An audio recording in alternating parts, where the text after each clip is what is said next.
Islam tidak akan menyebar tanpa bantuan dari aliyah-aliyahnya, masturat, istri-istri Rasulullah SAW dan sahabat radhiyallahu anhu.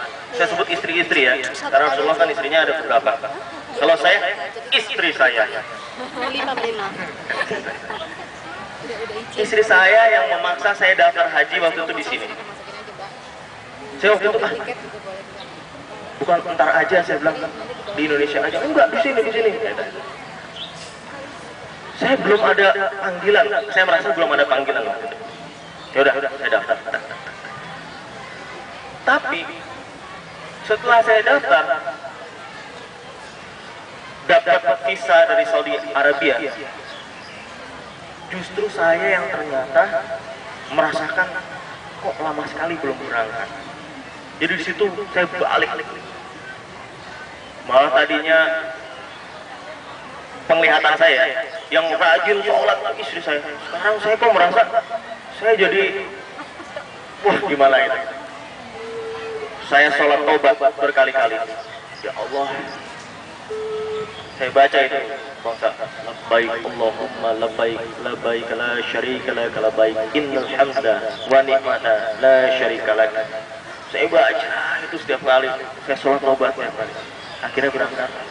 Dan ini rezeki dari Allah Subhanahu wa taala. Waktu saya naik pesawat di Saudi Air itu, jamaah yang saya itu dapat di kelas ekonomi. Kan check-in tuh. Check-innya sama-sama. Saya dan istri saya atas rezeki dari Allah, saya masuk kelas bisnis berdua. Sampai imam Masjid Pancai, waktu itu kan saya berangkat sama rombongan Masjid Pancai, sampai imam Masjid Pancai bilang, Rahmat, kamu beli tiketnya beda? Enggak, sama. Tadi pas check-in dikasih ke kelas bisnis, pas di belakang pintu kokpit pesawatnya. Pilot-pilotnya waktu itu ke Saudi Air ada 5 pilotnya. Dan kurang ajarnya lagi orang-orang pilot waktu itu cuma pakai piyama dia nyetir pesawatnya. Keluar masuk.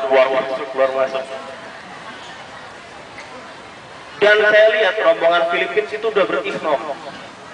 Jadi bayangkan mereka berihram sebelum mikot, yang belum sunnahnya waktunya dia berihram, mereka berihram sampai di Jeddah masuk angin. Karena kebuka. Masuk sampai Jeddah, masuk imigrasi, masuk, keluar imigrasi, melihat Masjidil Haram. Teman-teman tahu apa yang terjadi pada saya waktu pertama melihat Masjidil Haram? Menangis. Ya, saya nangis. Nah.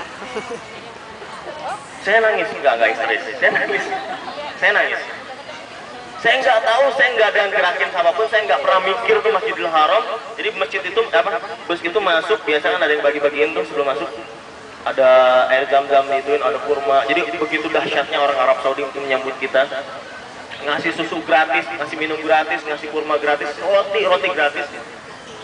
Masuk pelataran, saya ada penginapannya sekitar 200 meter depan Masjidil Haram.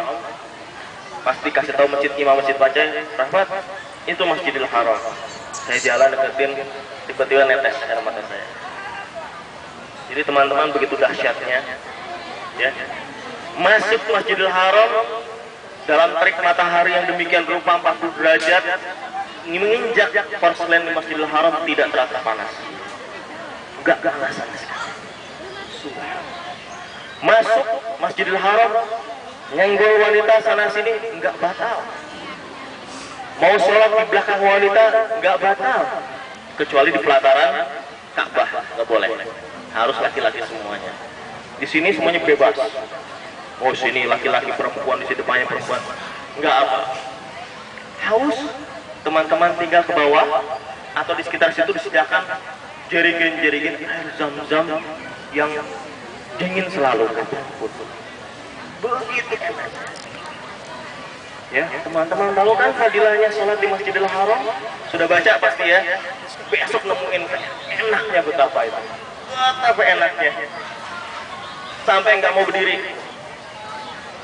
Betapa enaknya. Toilet juga banyak. Nah, ini uniknya. Toilet di pelataran Masjidil Haram itu bekas rumahnya Abu Jahal. Bayangin, yang dulu sangat menentang Rasulullah sekarang dijadikan toilet. Ya. Seluruh orang di dunia masuk cisok di situ. Ya. Nauzubillahi min dzalik itu diperlihatkanlah oleh Allah ya, martabatnya. Bekas rumah Rasulullah SAW sekarang ada sedang dibangun di daerah pelataran sa'i antara Safa dan Marwah.